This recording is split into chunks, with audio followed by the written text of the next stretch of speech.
Huh? I'm not sure. Something with I don't know. It was coming down or coming up. I don't know.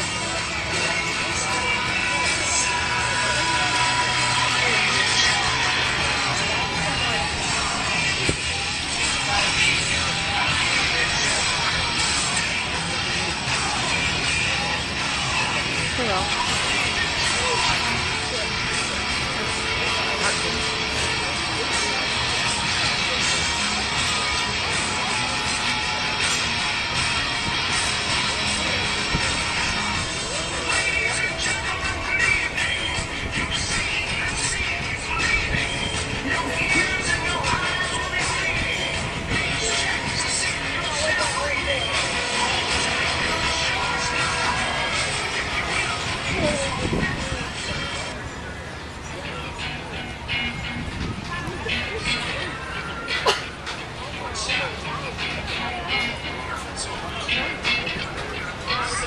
You see him around like all the way around the house. Yeah.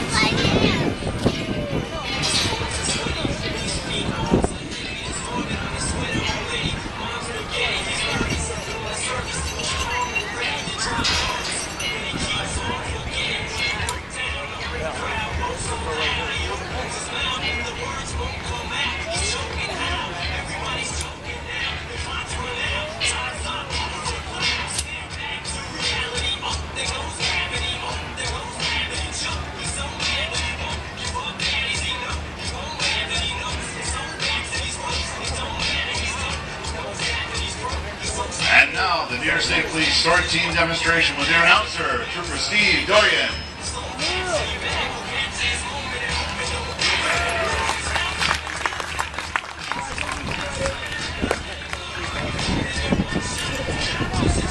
Thank you for coming out. Welcome again to the Erie County Fair. What a beautiful day. What a nice looking crowd we have. Thank you for expressing interest in what we do by attending our demonstration. And now I'd like to bring out the rest of the members of the Special Operations Response Team.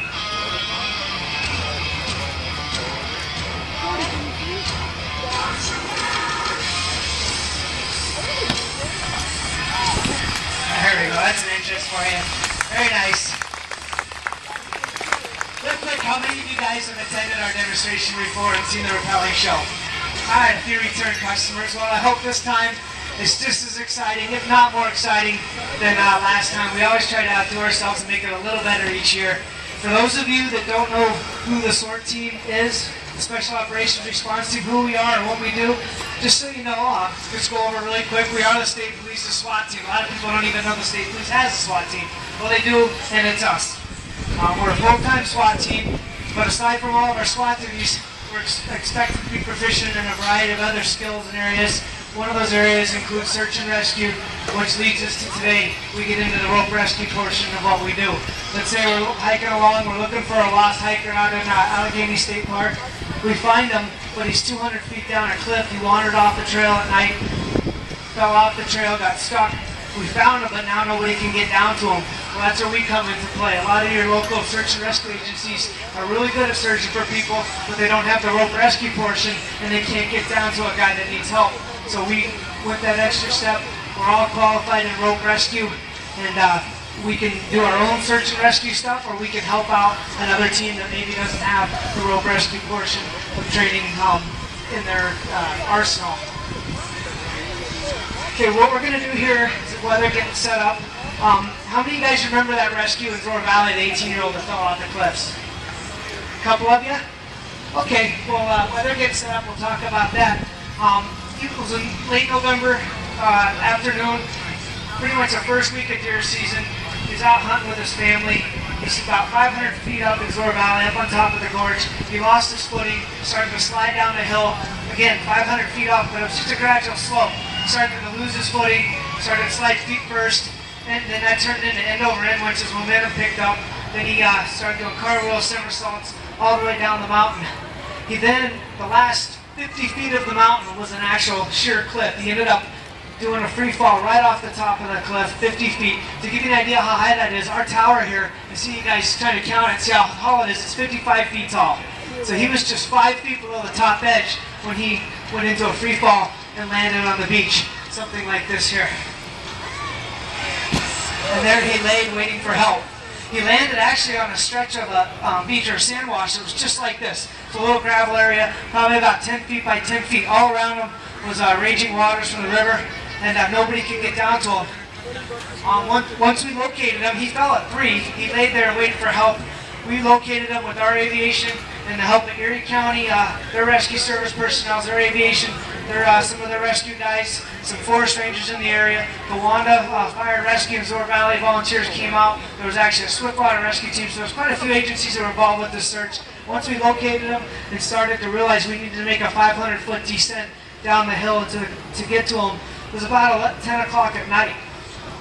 First thing we did is we rigged the lines up. Our lines are only 300 feet, so we had to rig up multiple lines. The guys that going down to him to help him and get him out of there had to switch lines and keep continuing down. It was pitch black dark, no moon, storm on the way. They're told, hey, you guys need to get down there as quick as you can because not only is he hurt and things are bad, but the water level is going to rise a foot an hour because we've got a heavy thunderstorm coming in. So there was a serious time constraint to get down to this guy. Typically, once we get a guy down at the bottom like this that's falling off of cliffs, first thing we're going to do is we're going to send our paramedic, who's Ross Riley. He's a full-time SWAT guy. He does all the same duties as a typical SWAT guy, but on top of it, he keeps his paramedic skills fresh, and he's state certified, does everything a normal paramedic has to do, and he's on the left, and then everybody else on the team is our EMT called. So they're going to come down and they're going to get this guy and treat him. Come on down.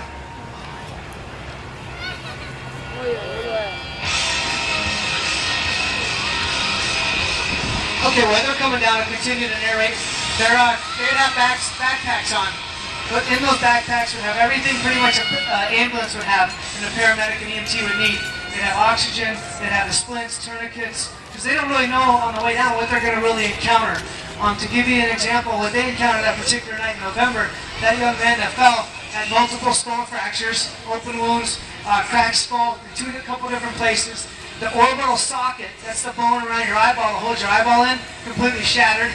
So he had some eye troubles there, in and out of consciousness, dislocated shoulder, broken ribs, so now he's having trouble breathing, and a broken femur. For those of you who don't know, the femur is a large bone in your upper thigh there. That was completely snapped. So he's not moving, he's not getting up on his own, in and out of consciousness, really doesn't even know what's going on. He's just laying there. He's not going to get out on his own. We ended up getting down there, getting him out of there after about 17 hours. So from the time that he fell at 3, 17 hours with the search and everything else involved. It was quite a mission, quite an accomplishment for the team to get him out of there. He did recover successfully and fully from all of his injuries, and he was actually here at the fair a couple days ago. He was so moved by the search efforts that he since, once he got healthy, he joined the Gowanda Volunteer Fire Rescue guys, and he's on their rope rescue team, the actual team that helped us set up the lines and get him out of there. He's on their team, and he trains with us once a month. So he's doing really well.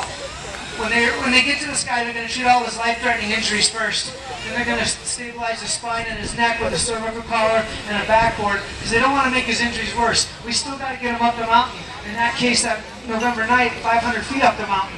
So they need to get him up there. Every movement's going to hurt this guy. So we got to splint him, we got to stabilize him, and we got to get him up and out of there so we can life flight him and get him to the hospital. Typically, a medic would ride up with the litter. They'd watch this guy's vitals, but also they'd be there to keep the litter from getting caught on any trees, branches, other obstacles on the way up. So there you have it, very nice. As you see the hauling system up top, there's 2 guys doing the hauling. When we did that rescue that night in November, it was about 25 guys hauling those lines. So it gives you an idea of what they were working with. Very nice. It's mission success. They did a good job. Nice job, guys.